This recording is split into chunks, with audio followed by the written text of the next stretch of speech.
Good evening, travelers. I'm so very excited to be sharing my closet with you today in order to discuss one of my top 3 favorite Adventure Time characters, Betty Grof. If you don't know Betty, she was first introduced in Holly Jolly Secrets, the episode where we find out Ice King is actually not just Ice King, but Simon Petrikov. Now you know my secret. You know that I used to wear glasses.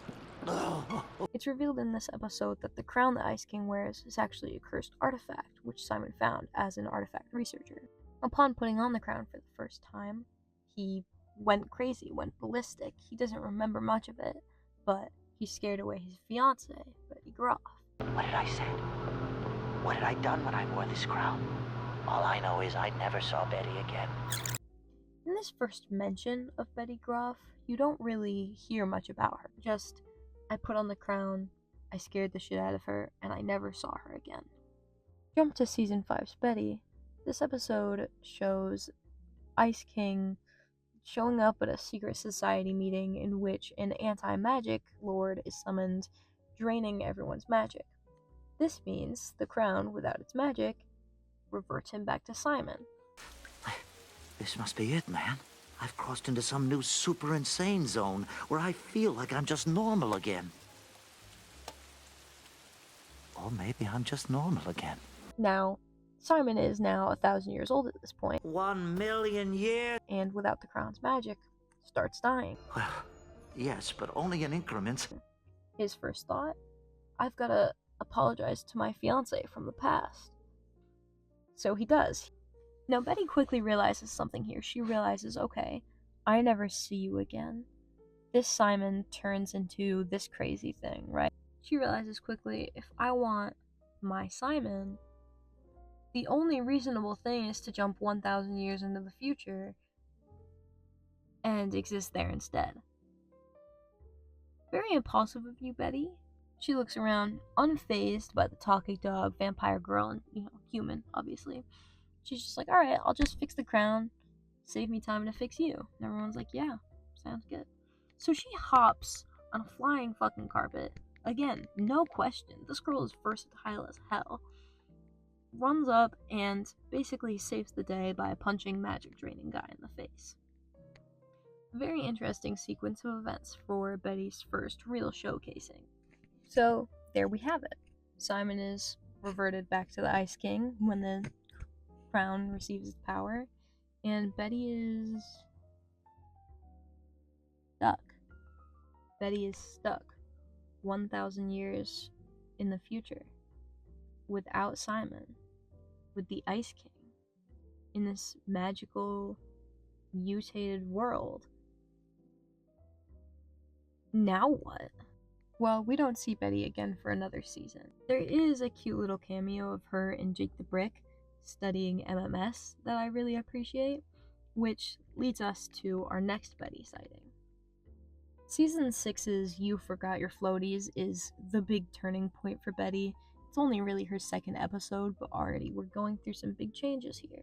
Now, the idea here is that Betty, with her ancient human DNA, is going to sweat it up into some magic brewing potion that's going to turn Magic Man, Gulp's brother, into the new Gulp.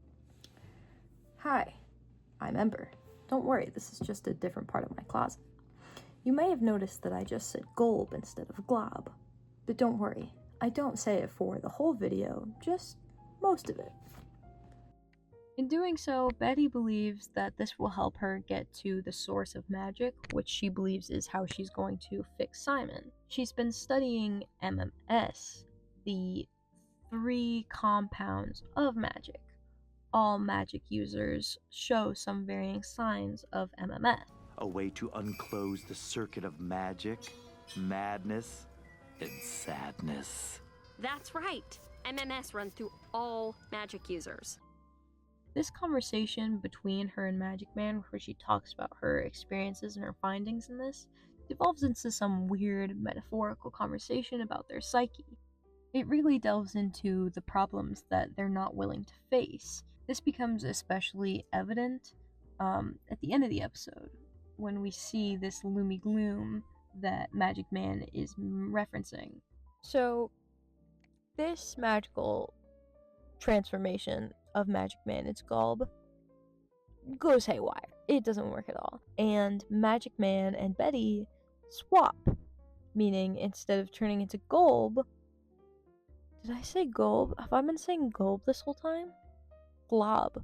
Instead of turning into his brother Glob, shit, Golb's a totally different guy. We'll get there later. Instead of turning into his brother Glob, Magic Man turns into Normal Man. Normie, with no magic powers. And Betty goes crazy.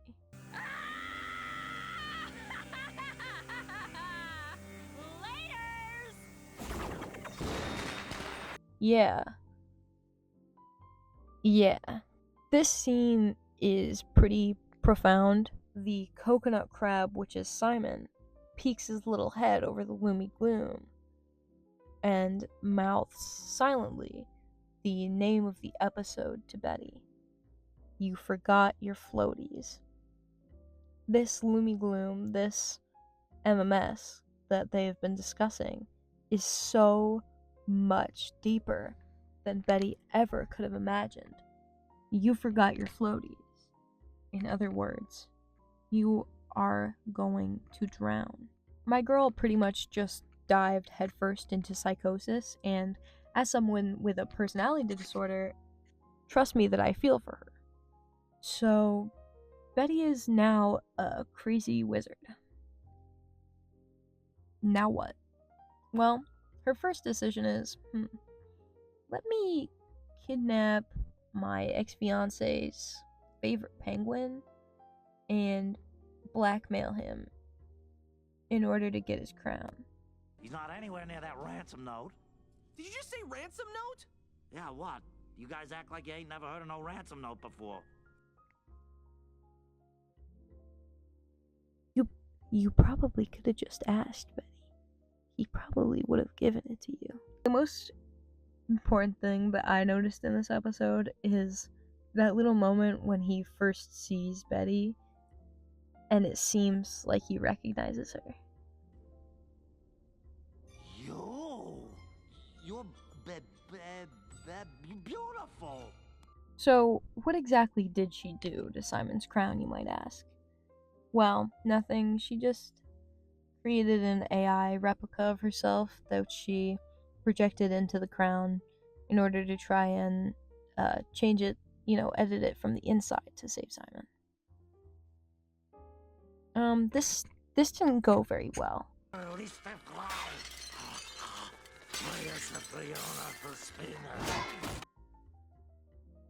Yeah, IK goes completely ballistic. PB knocks him out and does tests on him. Marcelina and PB end up finding themselves inside the crown. This episode is really sweet. A lovely little ending here in season 8's Broke His Crown. Simon decides, okay, Betty's AI shit is making me go ballistic.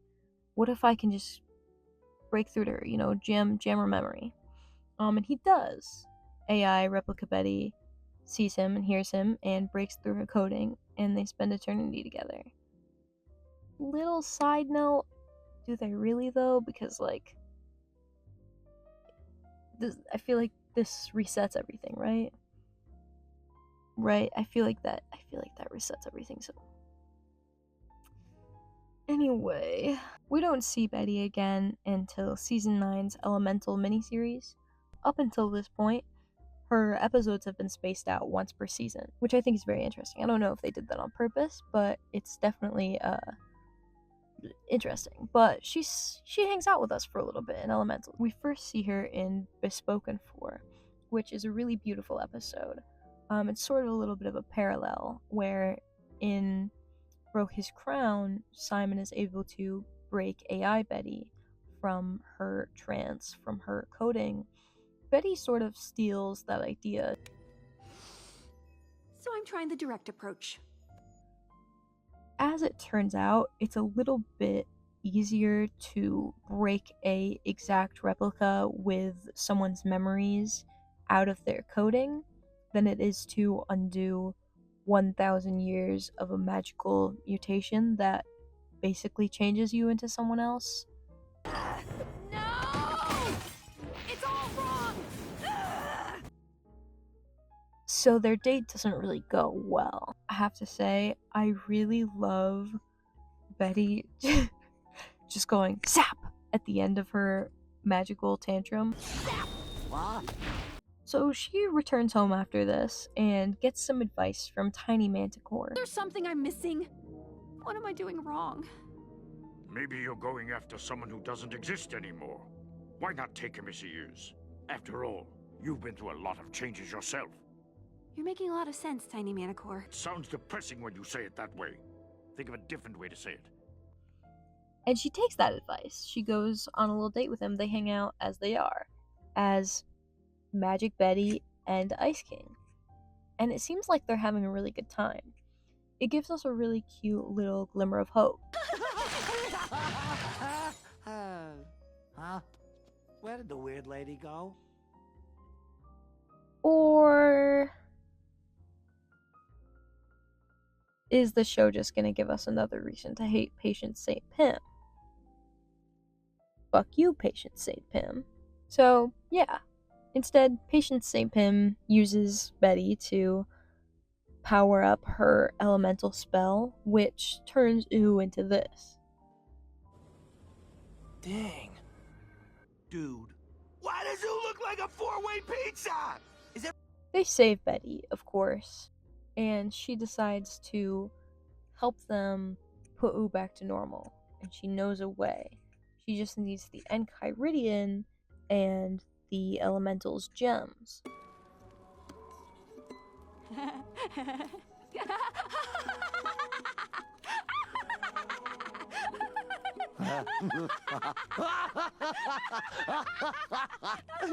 Oh.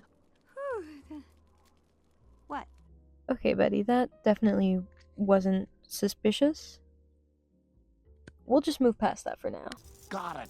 Here's some trail mix for the road. You think Betty and Simon hanging out is a good thing? Totally. They're two wackadoo peas in a wackadoodle pod. So, it seems plausible that Patience didn't totally kill our glimmer of hope, based on, them being all cute and hanging out and stuff. And you won't exist! Yeah, well, unfortunately, as it turns out, the answer to fixing Ooh had nothing to do with the spell that Betty was trying to do. Betty's spell is actually to go back in time and make sure that Simon never got the crown, among other things. But, no.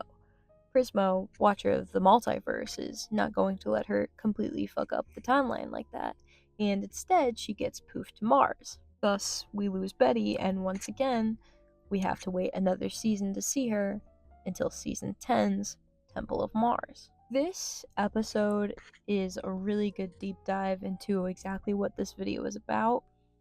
So just, lock in, guys. It's time to lock in. So, Jermaine has this dream, Temple of Mars, right? That Jake is fucked up. He's missing.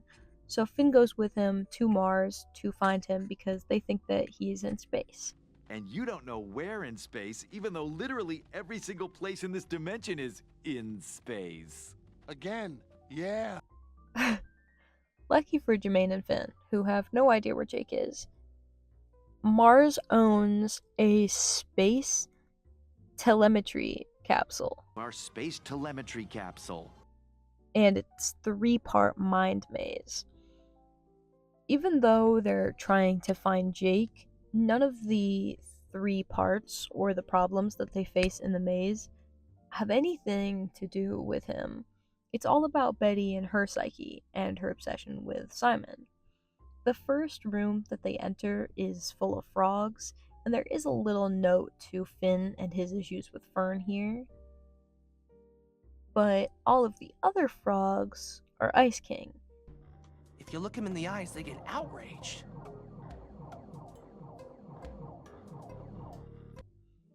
This is, I would say, a pretty evident symbol of Betty's inability to think about Simon without just going ballistic.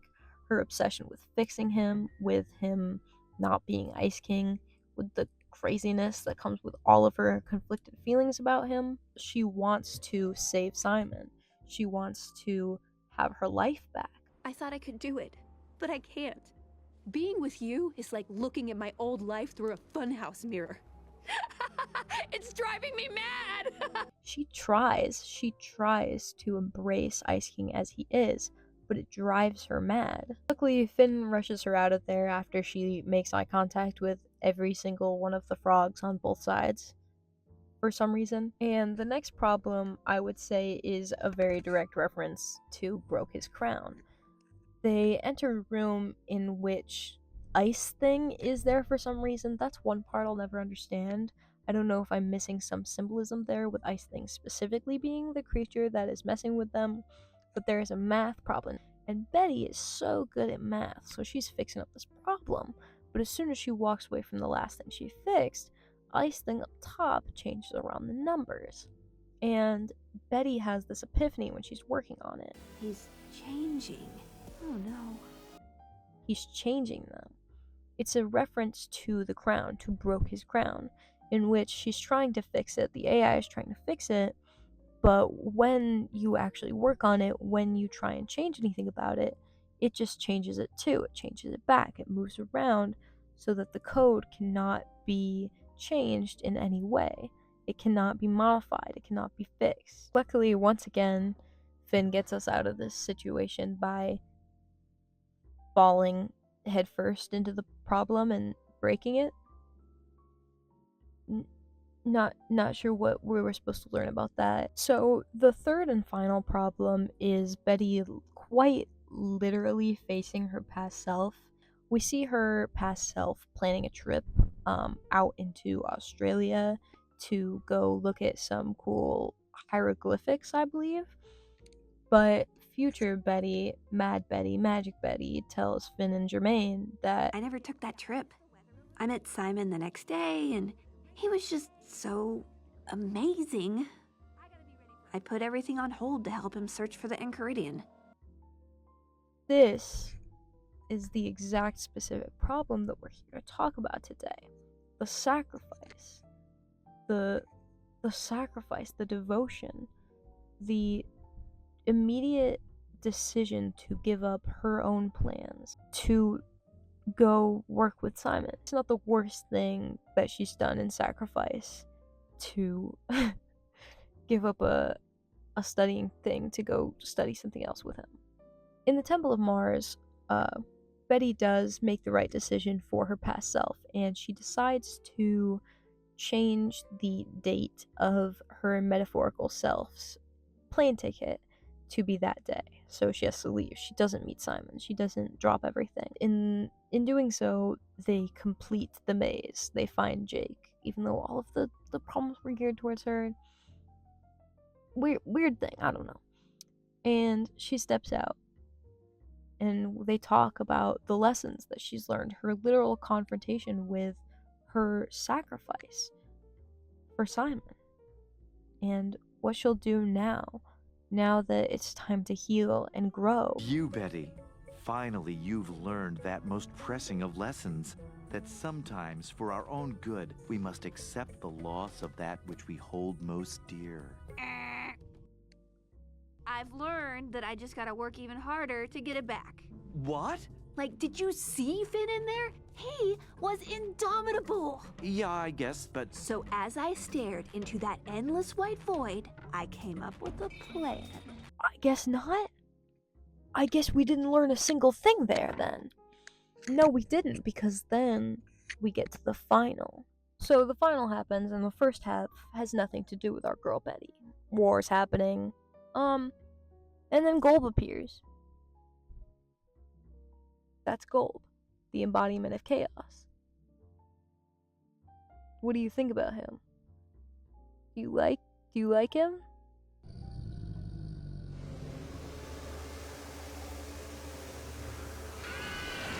Would you invite him into your home?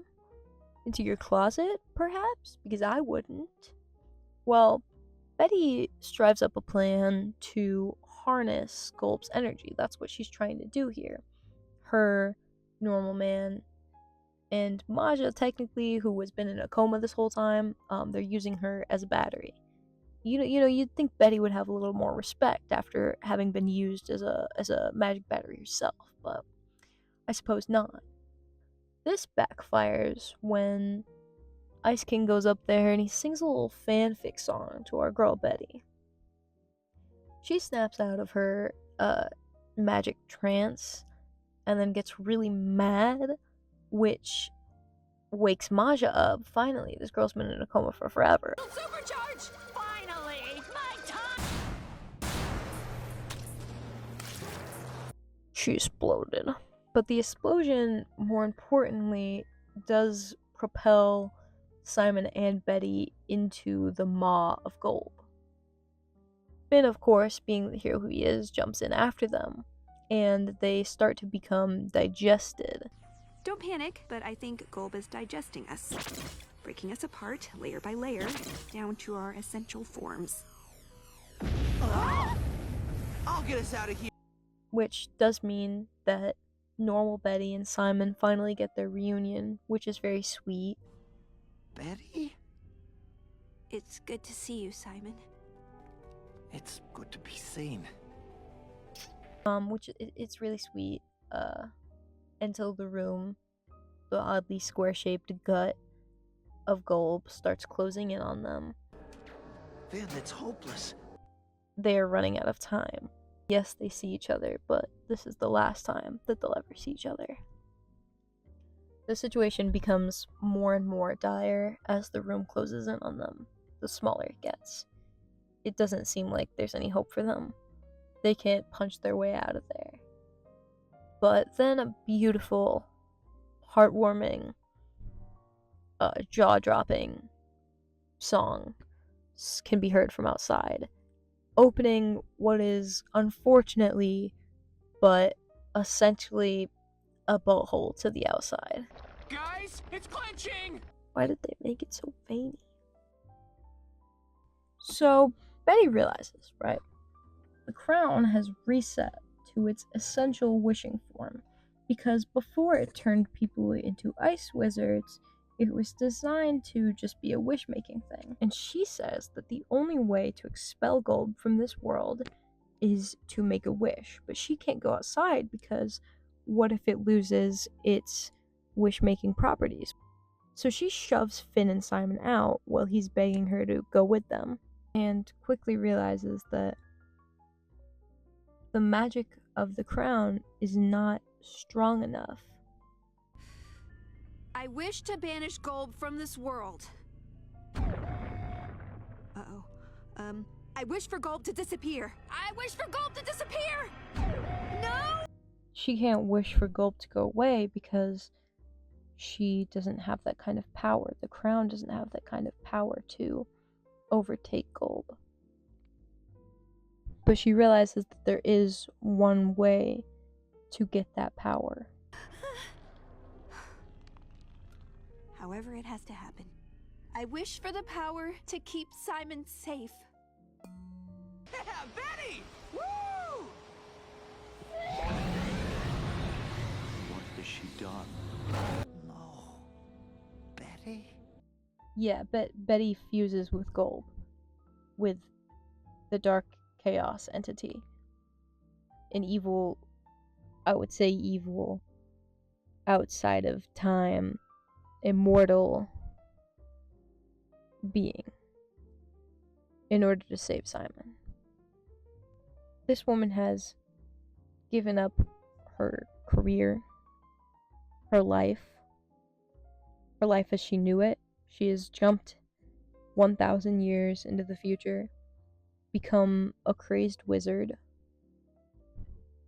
tried to harness the energy of one of the most powerful, if not the most powerful, entity in the universe, and finally merged with that being in order to protect Simon.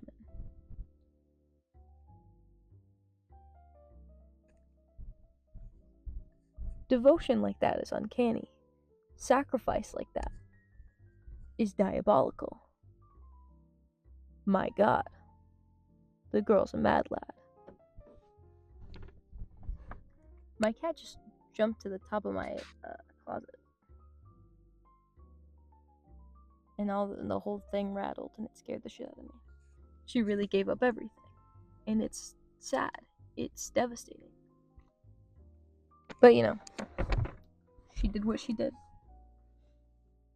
I think it's just a really profound testament at the end of the day to the things that... Hi, Kiki. I think it's just a really profound testament at the end of the day to the things that we will do for love. The devotion that we have for the people we care about, the things that we would sacrifice. A lot of us would die or kill or go through a lot of pain to help someone that we care about. It's really interesting to consider how far would you go? Where would you stop? What would you do for the people that you love? Would you become a god being? Let me know. If you're my professor watching this video that I made for an assignment, I hope you enjoyed, and if you're not, tell me what you think I should get on this assignment. Thanks. Have a great day. Is there anything you'd like to say to the people? Oh, okay. My bad. Yeah.